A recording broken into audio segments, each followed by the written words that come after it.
This is Teachers Talk Radio, and you are listening live. This is Teachers Talk Radio, and this show is brought to you in association with John Catt Educational, a leading publisher of books, directories, educational guides and magazines, specifically aimed at forward-thinking schools in the UK and beyond. Visit johncattbookshop.com to explore their full range of titles and advance your own professional development today. Welcome to the Late Late Show. This is Teachers Talk Radio, and you are listening live. Tune in live at ttradio.org, or to join in the conversation, download the Podbean app and search Teachers Talk Radio. Follow the hashtag TTRadio. Tune in, talk it out with Teachers Talk Radio. Good evening, everybody. How are you doing? Welcome along to the Late Late Show. My name's Sarah Langdon, and it is Monday, the 5th of December. How are you all doing? I hope you're all right. Have you got your Christmas trees up? This show is brought to you in partnership with John Catt Educational, a leading publisher of books, directories, educational guides and magazines specifically aimed at forward-thinking schools in the UK and beyond. Have you checked out their latest releases? Don't miss out! Visit johncattbookshop.com to explore their full range of titles and advance your own professional development today. Happy reading!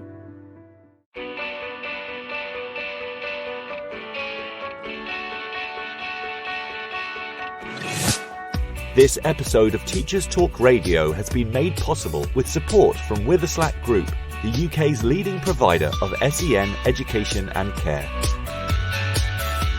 They're here to support you too through an ever-growing offer of free resources, including webinars, podcasts, articles, and events aimed at supporting teaching professionals like you.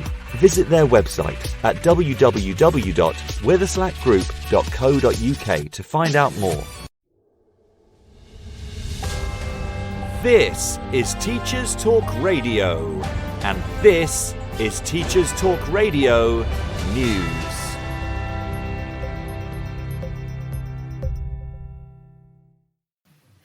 ITV News reports on the workload of educational psychologists in Gateshead, who say they are overwhelmed as the number of children needing special educational help has risen by 117% in 8 years. This has placed a strain on SEND services in the area, but the load has been especially large for EPs. Deborah Mason, Service Manager for SEND in Gateshead, said that there had been a wait for some people to complete their doctorate, although assistant ed psychs have been used to enhance the team. This report comes shortly after the Secretary of State for Education in England, Gillian Keegan, sent a message to the education and care sector about SEND reform. In the message, Ms Keegan said she believed that pupils and students should always be able to get a high-quality education and receive the right support. She acknowledged the challenges of a complex system, but said that her department wanted to take time to listen to children and parents, as well as those in the system, before publishing a response to the SEND and Alternative Provision Green Paper. An improvement plan would be published in the new year, she added.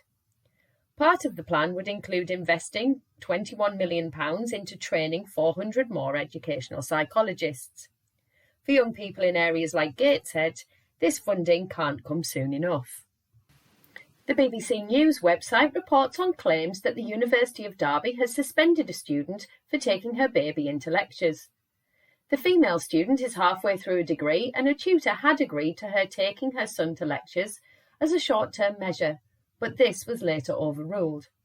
As the student was breastfeeding, she felt she had no option to continue, but was suspended 2 weeks ago. The student believes she has been discriminated against because she has a baby, but stated she had never allowed her son to disrupt the learning of others.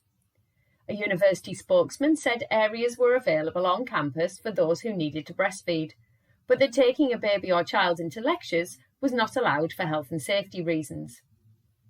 Meanwhile, Ulster University has defended itself against claims that it plans to open a campus in Qatar and that will have a negative impact on LGBTQ rights. The university is due to open the campus in Doha in January next year.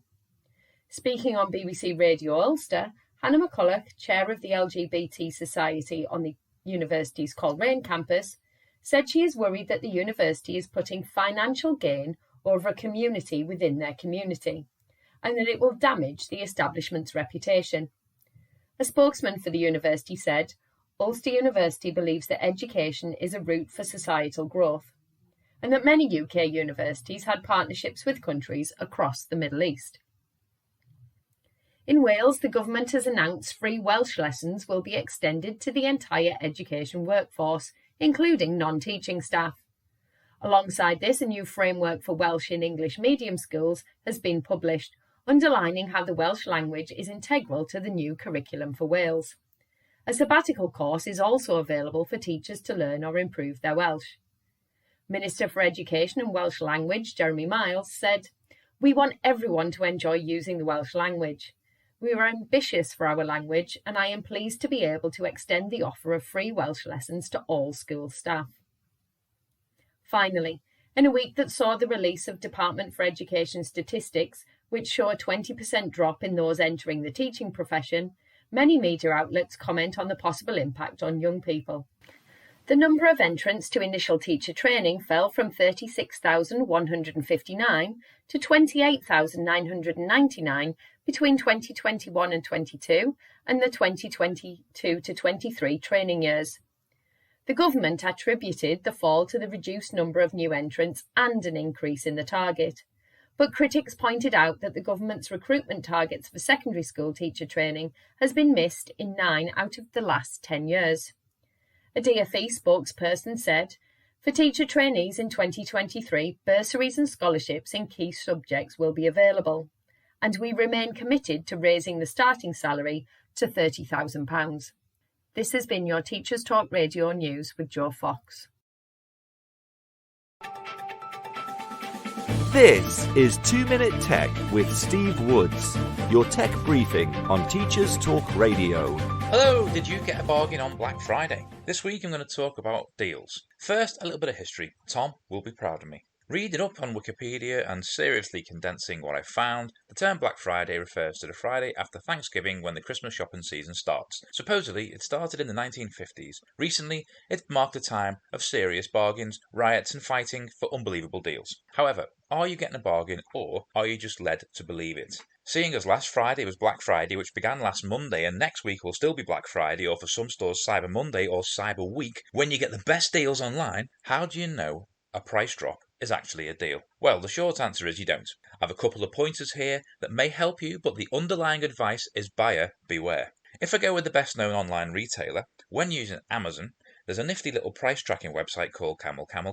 This will show you the price data for a product over the time it's been advertised. You can see when it was more expensive and less expensive. If you're on your phone, where most shopping takes place, hit the share icon found next to the product image, go to Camel and paste it into the search box. You can even sign up to email alerts for price drops and add target discount alerts if you're not in a desperate hurry for an item. The next trick is to simply do a web search for the product.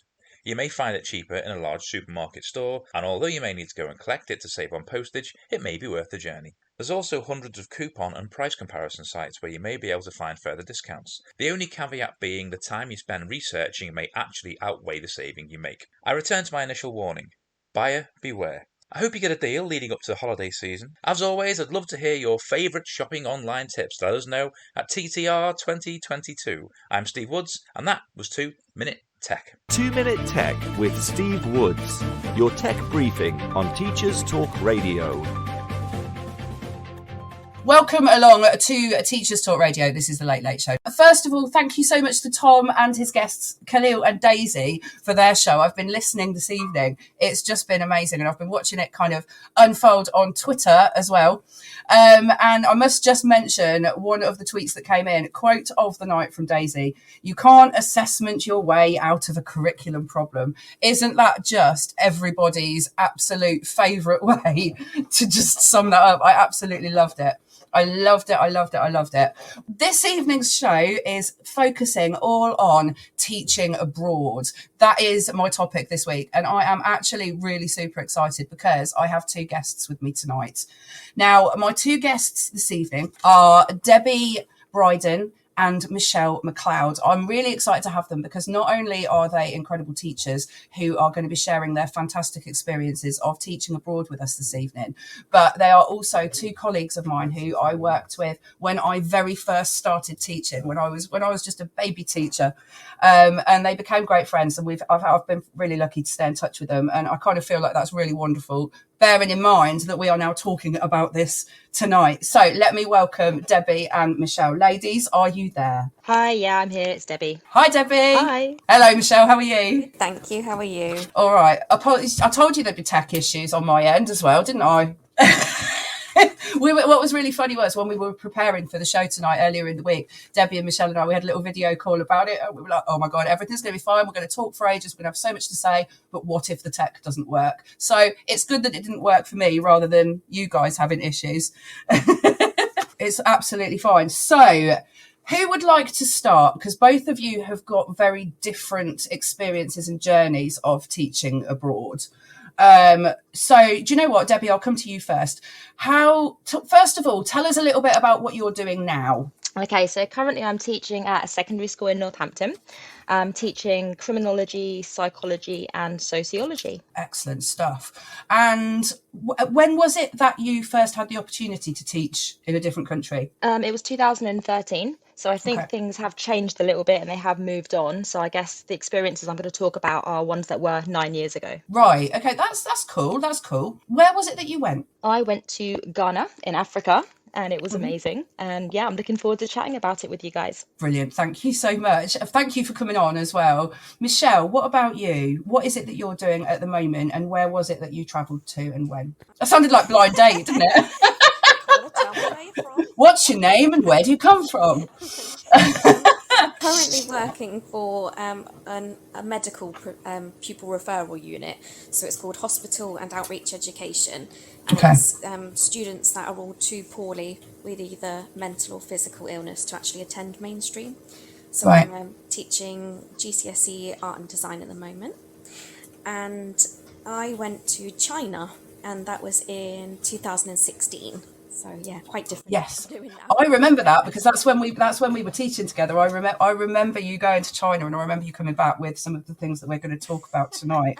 Wow. Okay. So, what was it that made you can decide between you who wants to go first with this one? What was it that made you choose where you went? Was there something that really intrigued you about teaching in that specific place, or was it that someone came to you and said, look, we've got this opportunity, this is what you're going to be doing out there, what do you think? For me, it was like a bid to tender, I suppose. They said that there was an opportunity for art lecturers across the UK to bid for a place to go and teach the Chinese teachers how we deliver the art curriculum in the UK. Right. So it was actually quite a big process. It was like an interview. We had to write a submission proposal, do lesson plans, a scheme of work, explain what the resources would be. And it was quite a big process. It was almost like you were trying to sell yourself to say why you think you would be a good person for them to pay for you to go over and actually teach their teachers. So it was quite a long process, but I did think what an amazing opportunity it would be. And China was on my bucket list, so... Oh, wow, what a great choice then. That'd be great, yeah. So Michelle, could I just ask you just to turn your microphone up just a little bit for us? We've just had someone say that they can't really hear you that well. Okay, hopefully you can hear me a bit better now. That's a little bit better where I am. I hope that's okay. Thank you, HB History, for letting us know. Yeah, so it was quite a long process to go through, but like I say, China was on my bucket list, and I thought that opportunity, especially because they paid for everything for me to go over, just an amazing opportunity for me. How long were you there for? It was actually just over 2 weeks, so it doesn't seem very long, but the days there were very long, which I know we'll talk about at some point. Yes, we will. Yeah, it was very intensive, but absolutely amazing. Yeah.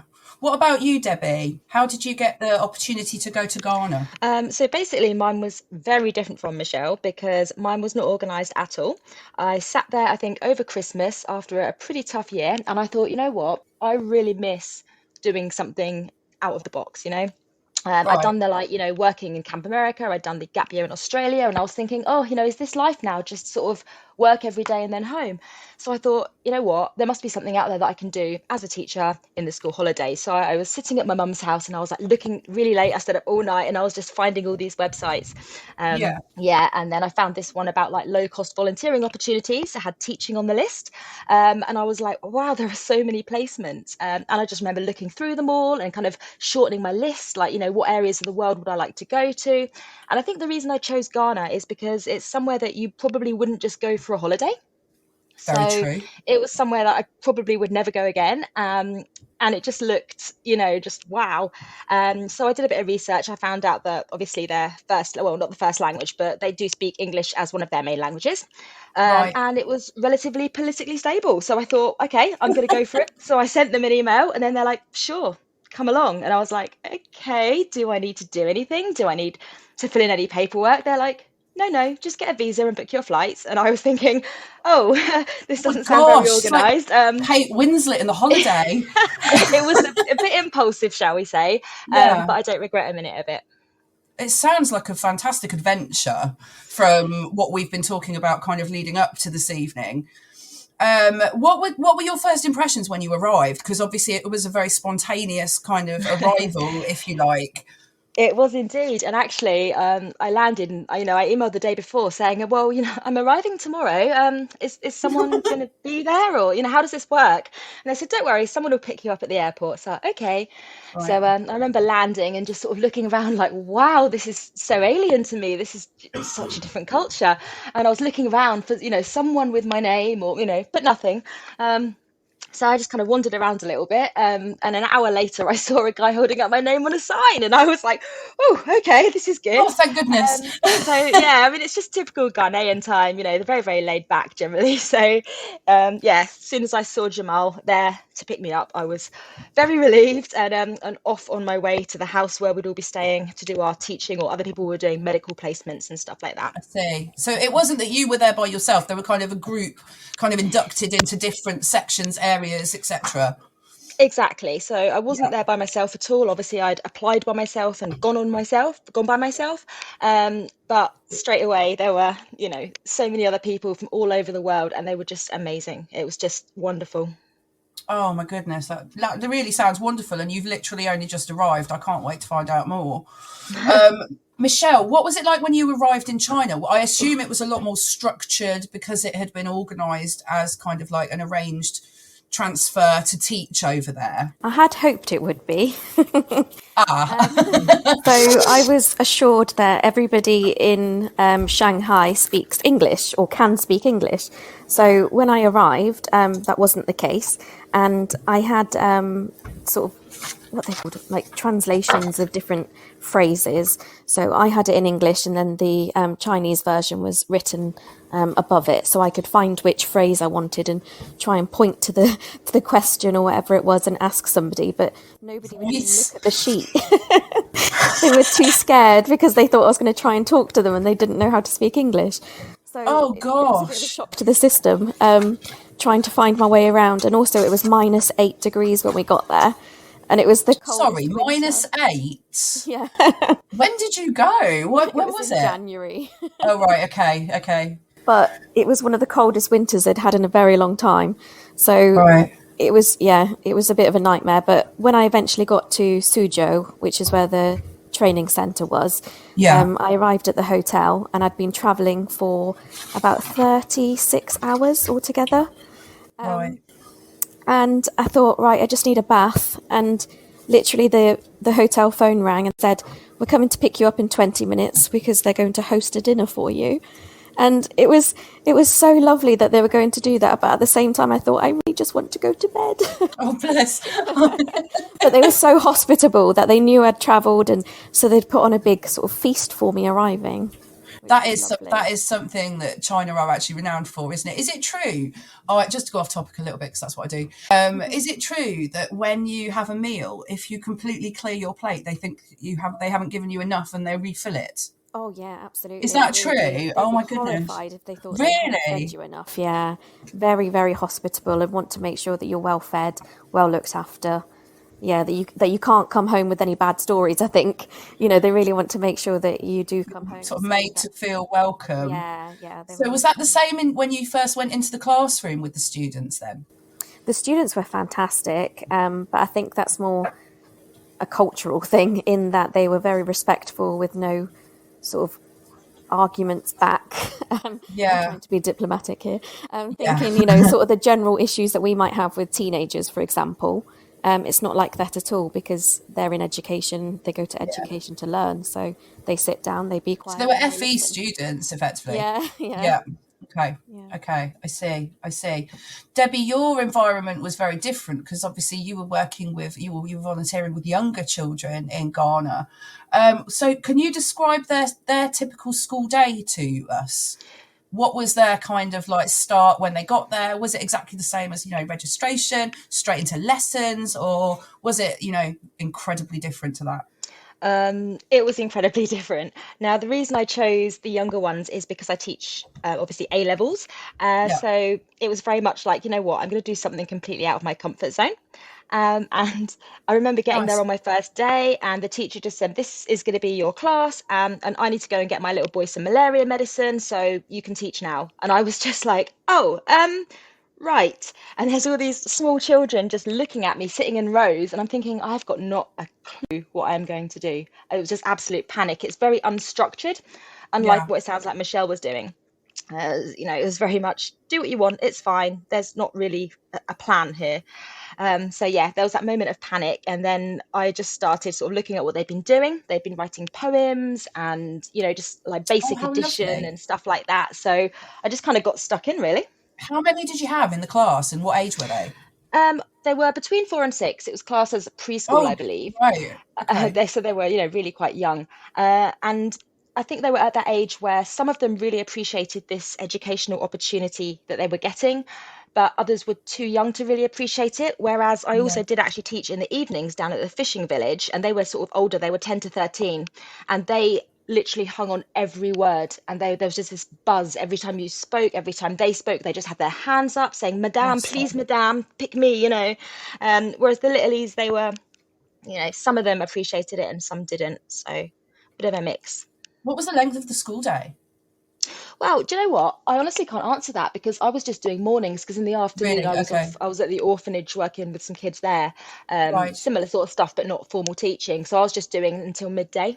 Wow, you embraced the teaching abroad, didn't you? Well, I That's just thought I'd throw how myself in, keep wonderful. busy. How wonderful. Oh my goodness, that sounds fantastic.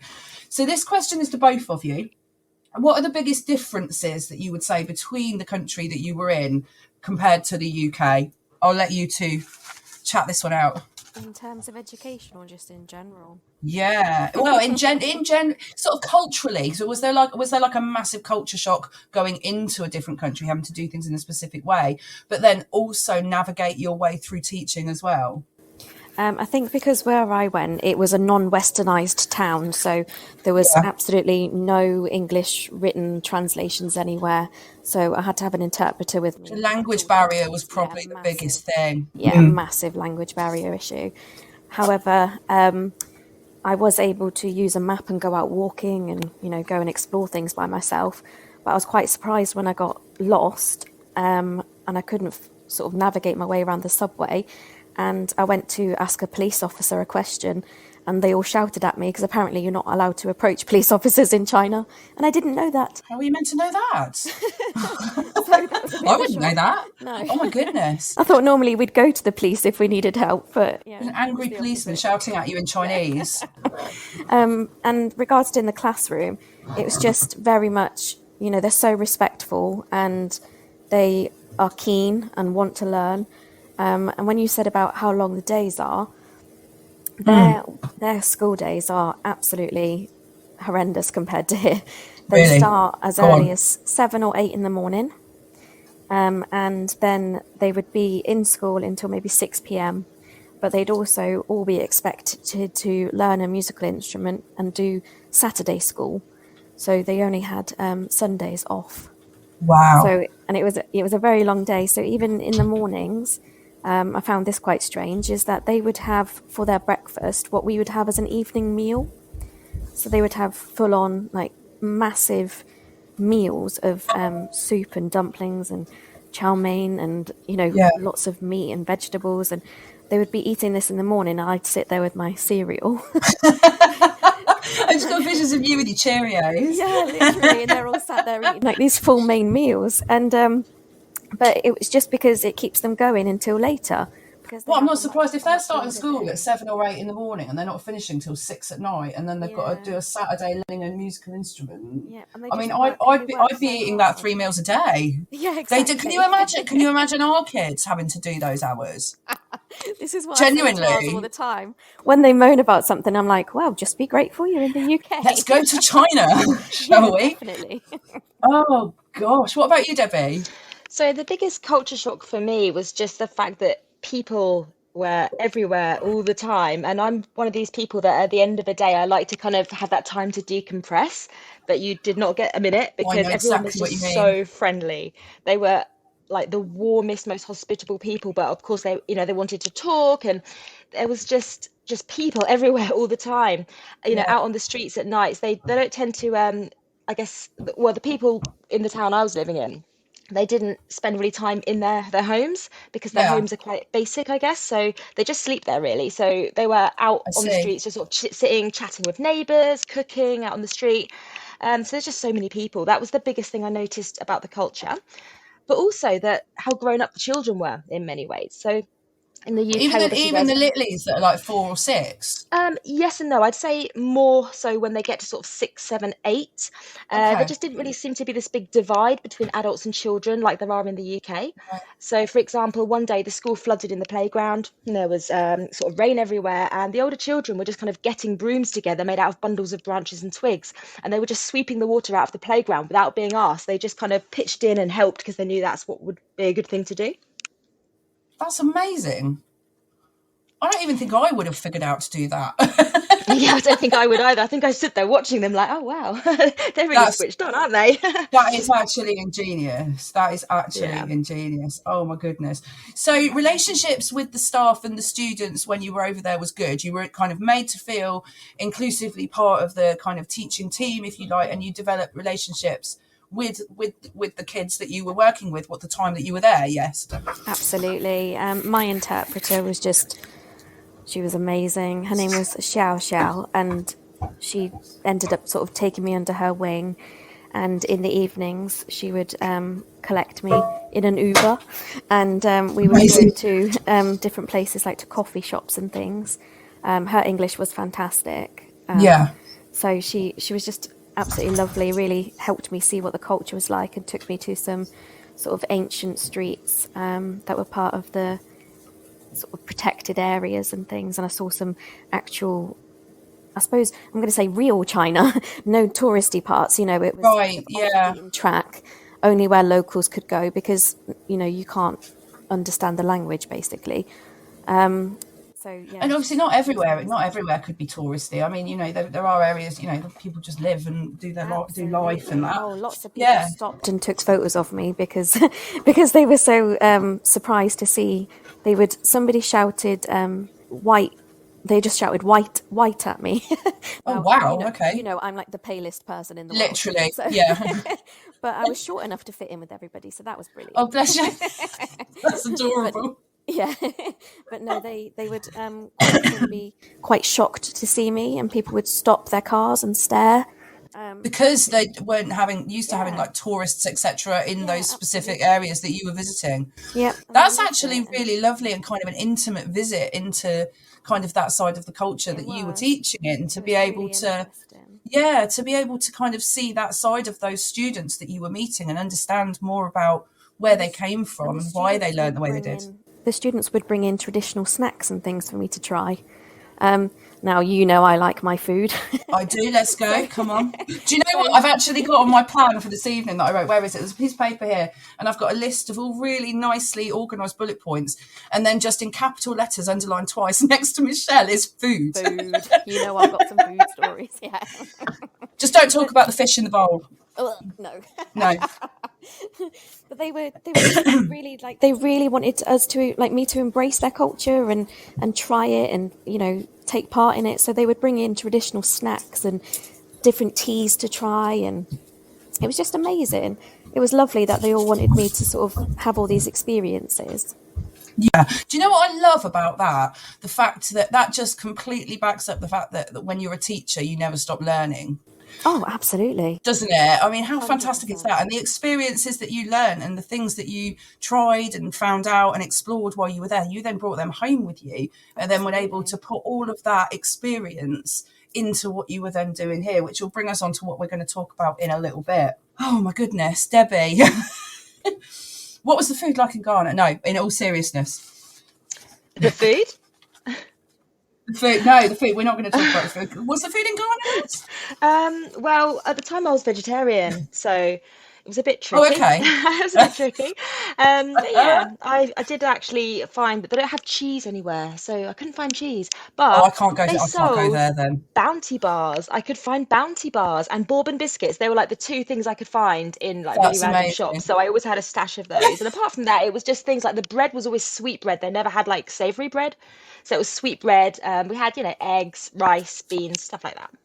Oh, wow. Okay. Awesome. And I've forgotten what the original question was. So I can't even remember either because we're just doing what we always do when the three of us are actually having a chat, aren't we?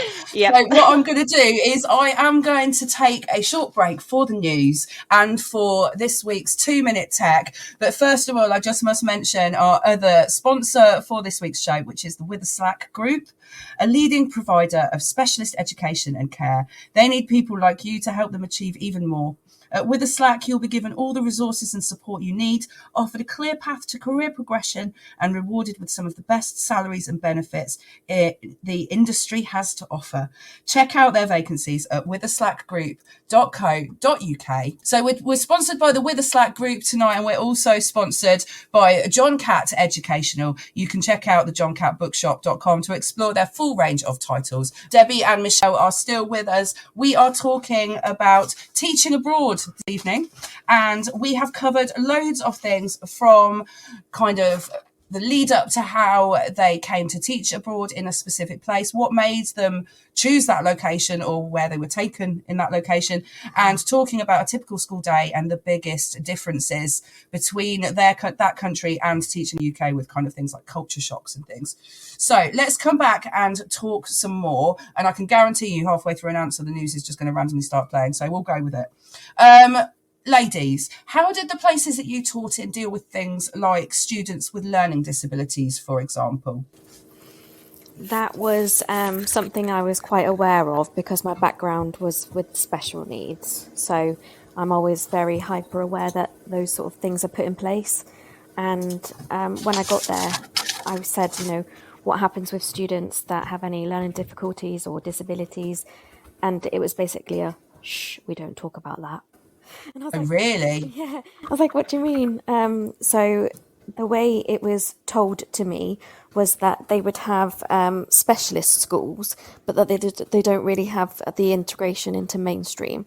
So for us, we would very much try and have all students integrated into mainstream classes, but just put special provisions in place. For them, it was that they just wouldn't have that. So all the students that were in their class were all doing the same work at the same time, and therefore they wouldn't have the capability to support somebody with learning difficulties in their classes. Really? Was that even to sort of those with dyslexia and things like that? Yeah. Wow. Oh my goodness. I can't. It does kind of feel like you sink or swim. Well, exactly.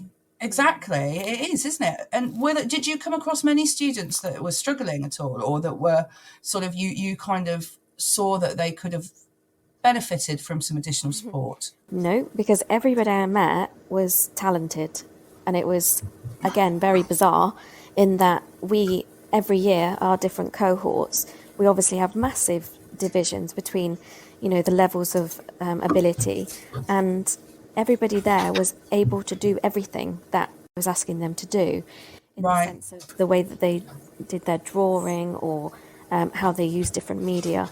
And it's like, I think they've learnt it from such a young age, and they've all been shown the same things, that they were all able to do it, if that makes sense. So each year they're told how to do certain things. So in one of their classes, they would be in rows and rows and rows of students, but they would all be doing paper cutting, or they would all be doing observational drawing, for example. And it was very much kind of on rote. It was, this is what we're doing, and then we're moving on to the next thing. Yeah. There wasn't any of that differentiation like we have. Right. Did you feel in any way that, obviously being aware of that when you were in the classroom with the students, and kind of reflectively afterwards, do you feel that in any way you kind of didn't necessarily get the full teaching experience that you would have potentially liked out there, and the opportunities to be able to stretch and challenge the teachers in the way that those that potentially had difficulties were able to access the arts? I think it was more that they wouldn't want to admit if they were struggling. I see. So everybody is able to do it, and that, I don't know how to say it without sounding mean. Like, it's almost like they wouldn't want to come across as being the weak link, you know, Right. Because they were all very conscientious and wanted to do the work. Or, you know, they all sat down and got their heads down and got on with it. So Yeah. it's really strange. It was, you know, nice, but at the same time, I was encouraging them to be themselves and try and show a bit of personality and, you know, try something a bit different. Did you see some students develop personalities a little bit more with you whilst you were working with them? Oh, God, yeah. It was amazing. By the end, they'd asked the translator how to say certain things and how to write things. And a few of them wrote me a letter, and they said that they loved me. They said that they will take on board what I taught them, and that they will start implementing some of the ideas that I'd given them in their classes, and that they were so inspired to try these new things that they'd never even heard of before. Yeah. Which were all very generic British art teaching things. So to me, it was all just things that anybody that we know that's in an art career would say, oh yeah, that's normal. You know, they just didn't. Can you give us a for instance? So one of the lessons I did was we got vegetables and we did printmaking with vegetables. So cutting, I don't know, an onion in half and then covering it in paint and then doing printmaking with it. But then where that print was, I then drew a figure, and the print of the half an onion ended up being the bottom of a skirt. So I designed like a fashion figure with an outfit from an onion. And that sounds incredible. Like, this is crazy. Did that like blow them away? Yeah. If they were working with paper and then to come in with vegetables. Yeah, exactly. They were looking at me like I was crazy. Like, why has she got vegetables? Oh, fantastic! Though I love that. That's fantastic. Nice. That's brilliant. What about you, Debbie? Oh, the learning difficulty thing. Yeah. Okay, so I don't really think it was recognised at all. I have one little boy in mind. His name was Alfred, and I think he was maybe 4 or 5. Now, bear in mind that a lot of the other 4 or 5-year-olds could read and write, and he just absolutely couldn't. Bless him. So I know, and he was so, I guess, fidgety, couldn't sit still in his seat. But all that happened was that they just caned him a lot. So they'd rip a bit of like the palm tree off and make kind of a cane from it, and they would just walk around like slapping him on the arms every time he misbehaved or spoke or did anything that they didn't want him to do. I remember the teacher telling me that, you know, she was going to make sure he passed his exam at the end of the year because she didn't want him in her class anymore, because he was lazy and good for nothing. So yeah, that was a little bit heartbreaking because he was just adorable. Wow, sorry, I'm just dealing with that. That's mad. I can't believe that. Yeah. My goodness. So it in a similar thing, it wasn't recognised, but they were kind of I don't even know what word to use, chastised for it, I suppose. Whereas I guess, but it was just that, I think, one teacher, because the rest of them, they were just like, oh, it's just Alfred. And it was just one teacher that just really seemed to have it in for him. I think she just had it in her head he was a really naughty child. Right. So. Oh, my goodness me. So I checked on the socials before I came live tonight, and we had loads of sort of I've been sharing all week that both of you are coming on with me tonight, and I've had quite a lot of comments that I do want to share with you, and a couple of them are questions that I know you're going to be able to answer. One of them is would you go back? Okay, you want me to take this It's one very first? very simple question. Yeah. Would you go back to the same place that you went before? I And would. do you think that they are still or have utilised the things that you implemented when you were there?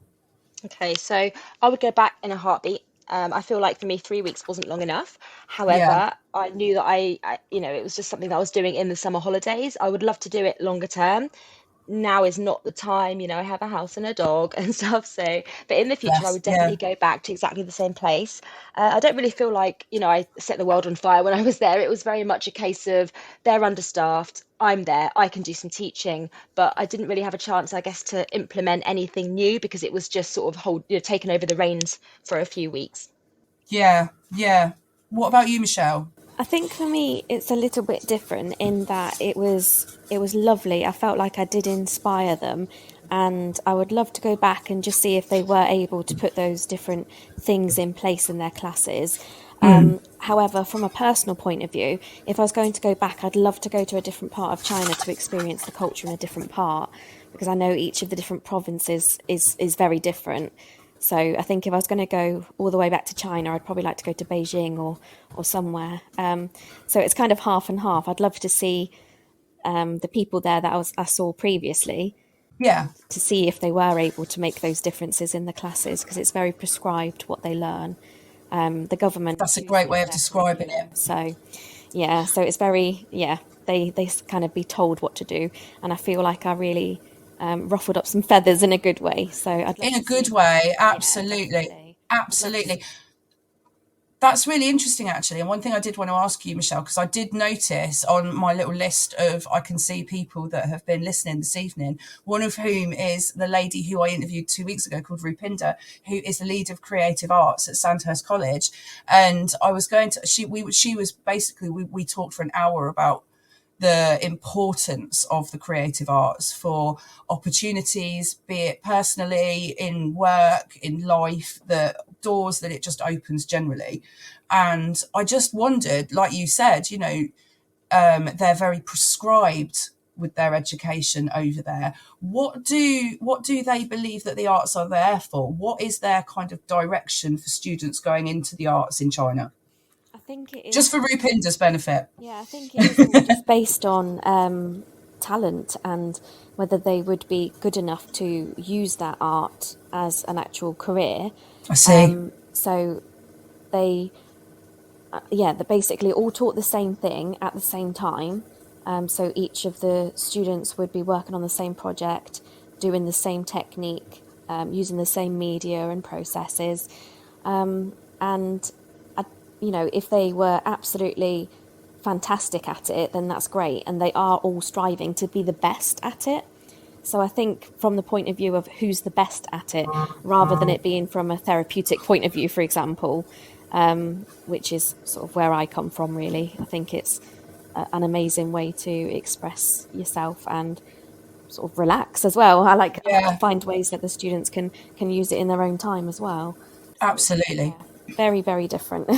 It's so different, so different. It's almost like a complete polar opposite of teaching in the UK, isn't it? And one of the things I wrote down off the back of our chats is the opposite to, I literally wrote opposite to the UK, parents trust in teachers in other countries. And I think that was one of your quotes, Michelle, actually, that I wrote down. Yeah, because it feels like one of the biggest things about teaching abroad was that the students were all very respectful, and that I didn't ever get the impression that if you had an issue with a student that it would come back on you necessarily. So in the UK, it's obviously very different to what it was 20 years ago, that if a parent got a phone call home from the school, the student would be in a lot of trouble. But nowadays we have a lot of issues with the parents as a teacher, in that if we say that something's happened with the student, the parent would say, well, what are you going to do about it? And it's coming back on us again. So it was really nice to know that basically that they had your back, that they knew that the students were there to be well behaved and that they weren't going to misbehave because they would get in trouble themselves. Yeah, absolutely. Yeah, that's actually a really interesting point. That's a really interesting point. Debbie, how did your experience teaching in Ghana influence the kind of teacher you are today? Because obviously it was such a different setting and such a different experience to teaching FE students and A level. But what did you take away from it as a teacher as kind of the most positive part of the experience? I think in terms of teaching, very honestly, not much, because as I said, Okay, it was a totally different age group, and it was very that's what I much mean. just Yeah, pitching in. However, I think I took away, I guess, a change of attitude and a change of mindset. So a few things really. Firstly, it made me realise like how lucky we are in the UK, because the yeah. school I was at, the whole school was literally like the size of a sports hall. There's a playground in the The middle. It whole had like four school. kind of, yeah, like the whole school with just four huts dotted around it and the playground in the middle. Blimey. Um, Okay. so there was like kind of no walls on either side of the hut, so you could like see the next class. They didn't have any materials, I guess. You couldn't do some art and crafts with them. They didn't have any glue sticks or anything like that. They literally just had their exercise books. They didn't have textbooks, and maybe that's because they were the smaller ones. And I think as they get older, they would have some sort of textbooks. But Yeah. we didn't really have anything. It was very much like a chalkboard and their exercise books and a pen. That was it. So it made me realise, I guess, how lucky we are in the UK, even to the point where, we have sort of security at school, the doors lock at the end of the night, but, this school, it had broken bottles stuck into the top of the walls all around the perimeter to stop people climbing over, to stop people like burgling it at night time. So that just made me realise, I guess, Blimey. the level of poverty, I suppose. Yeah. So I took that away from it. And also for me, because I'm quite, I guess, regimented, I would say, person in terms of my planning, and I'm very meticulous about, have I got everything Yes. done in advance? Kind of throwing me in the deep end was, for me, it made me, I guess, a bit more looser in terms of how I go about things. It made me a bit more laid back and I guess not so stressy. Did you find that quite uncomfortable initially? I Kind of certainly that did. lack of structure, going, oh my God, this isn't how I do it. Where's my spreadsheet? I did. And at one point, I remember sitting there and I was thinking, I've got the most terrible singing voice, by the way. And I was singing with the Are you kids. going to And, sing for us? just no, I am not. Oh, go on. I don't want to torment all your listeners.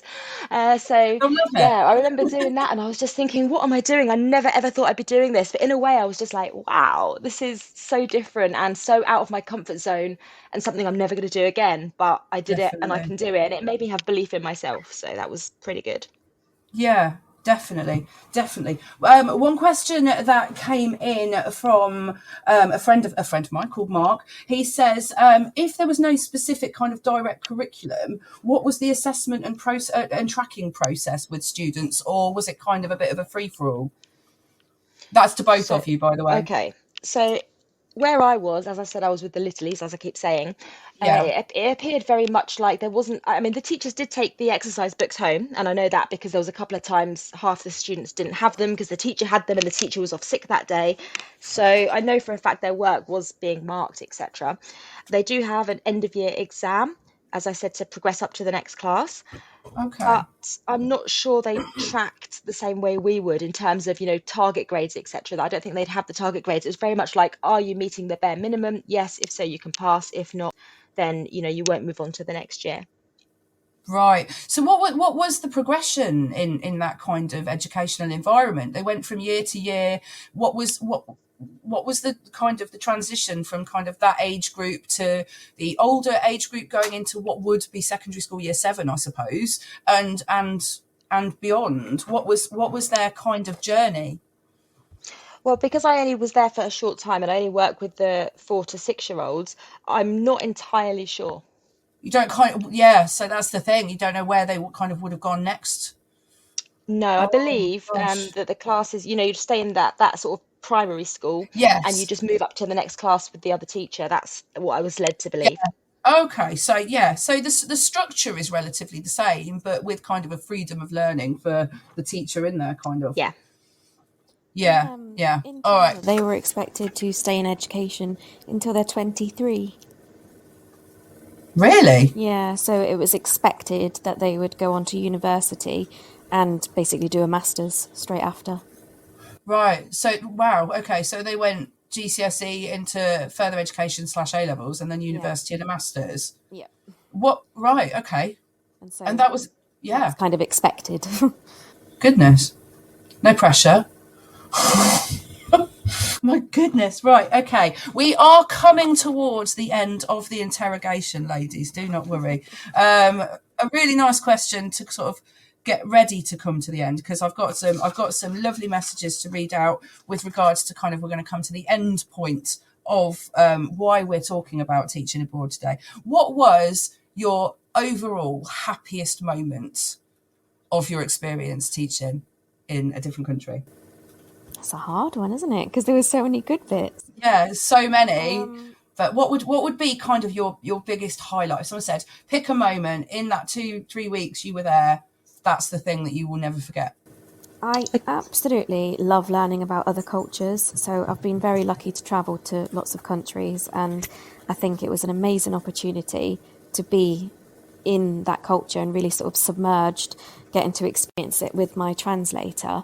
But I think I've got a photo of it, actually. There was a presentation that the students did at the end, and it was to basically feed back everything that I taught them in that time, to see if it had been taken on board, really. And they had drawn lots of things from that whole week. And it was beautiful, because obviously a drawing can be seen by anybody without needing to translate it. And they had written, "We love you, Michelle."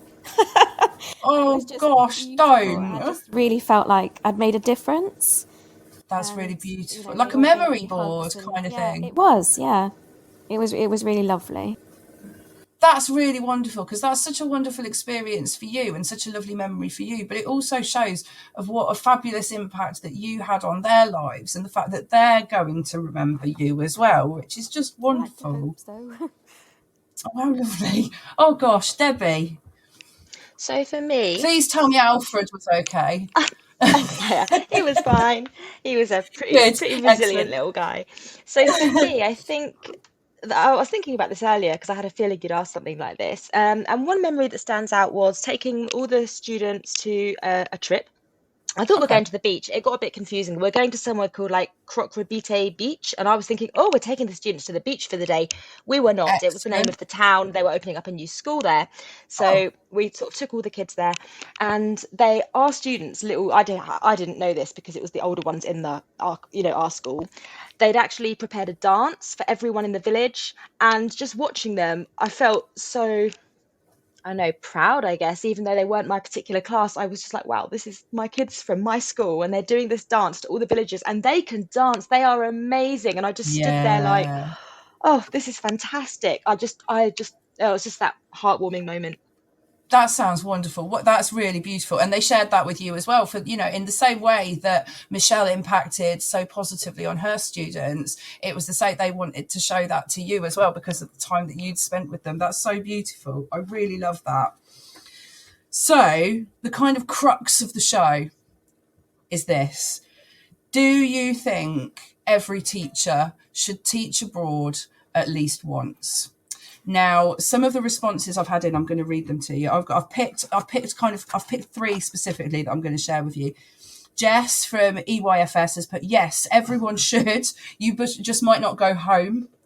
And Helen, who is an ESOL teacher, put, no, everyone shouldn't teach abroad. It's such a different system.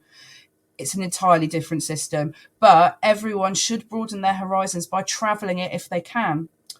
Mark, who's a geography teacher, has said, I'd love to, but with kids the ages they are and parents aging quicker than I'd like, it will remain a what if for now. However, I'd love to teach in Sweden, Iceland, New Zealand or Canada, and would happily live in any of those places as well. Would you ever consider moving to one of those places that you taught in because you fell in love with the country? I think it would be very difficult, because of exactly what he said about the aging parents and your children, that sort of thing. I think ideally it would be something you would do prior to settling down, because you would have to up and move your whole family, and that must be very difficult. But I do think the opportunity to try teaching in a different country is amazing and that everybody should do it if they can.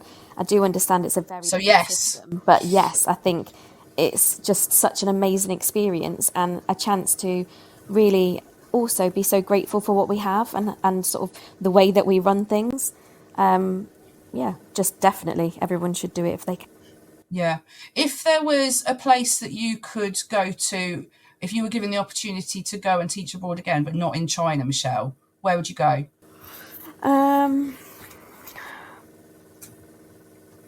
That's a difficult one. I've never thought about that. I think I'd love to go to somewhere like Norway or Sweden because I understand that the early years side of it is very different in that they don't really have a education like we do, which is sort of written and spelling and all of that sort of stuff. It's more to do with actually building them up as people, and I think that would be very, very interesting. A really significant way of learning as opposed to academically learning to pass certain assessments. Absolutely, yeah. Yeah. It's about life skills. Yeah. Did you hear Daisy's amazing quote on Tom's show earlier? You can't assessment your way out of a curriculum problem. How amazing is that quote? That needs to go. That's going on a t-shirt. Yeah. Debbie? So I think everyone should if they have the opportunity. And often people think it's, oh, I have to give up a year of my life or whatever. I have to, completely change things. But you don't. I mean, I did it in my summer holidays. Obviously, that's not the case for everyone if they have kids. Do you think that's what prevents a lot of people from doing it? I think so, yeah. But I mean, if you're single or if you have a supportive partner that wouldn't mind you going on a 2-3 week holiday, even, maybe just go somewhere really random that, isn't just a beach holiday and just try something different because it does change the way you think and it does make you see the world in a totally different way. Yeah, absolutely. And if you had the opportunity to go and teach abroad again that wasn't Ghana, I know you've spent some time in America as well, but where would you go out of choice? Anywhere in Europe. I probably would go to somewhere like Poland because I've been learning Polish. I'm not very good at it though, so don't ask me to speak any. Do you either speak Polish or sing? You need to make a decision. No, I think we'll pass on both of those. Thank you. So yeah, I probably would go for Poland just because I really like it and I've been there a few times. But anywhere in Europe, really. Yeah. Oh, that's fantastic. Oh, do you know what, ladies? I've had the best evening hanging out with you tonight on the radio talking about teaching abroad. I do have one more question, which isn't actually about teaching abroad. I've kind of made a decision after I did a show with one of Teacher Talk Radio's other amazing presenters called Shaniqua a few weeks ago before I started doing the Late Late Show. And one of her things, she has a thing where she asks a specific question at the end of her show. I was like, I'm going to nip that, but not the same question. So I sent it to you earlier, so you have had a little bit of time to think about it. Is there a specific teacher that you had when you were growing up? Not that necessarily inspired you to be a teacher, but that kind of got you through and made you think, do you know what? I'm going to be all right. Everything's going to be fine. Me again. Sorry, Debbie. I don't stop talking. I think we just let you go first now, Michelle. I've got two. So Go on. Was our history teacher. And I just felt like he always made the lessons interesting. He made up rhymes to make us learn who had, discovered penicillin even, whatever it was everything he did. He just made it interesting. So we really looked forward to his lessons. And the other one was our textiles teacher. And she inspired me to go on to do a fashion degree and end up teaching fashion and textiles before I did my GCSE art stuff. So she really inspired me into what career I've done, actually. So you're creative to the bones right from the start.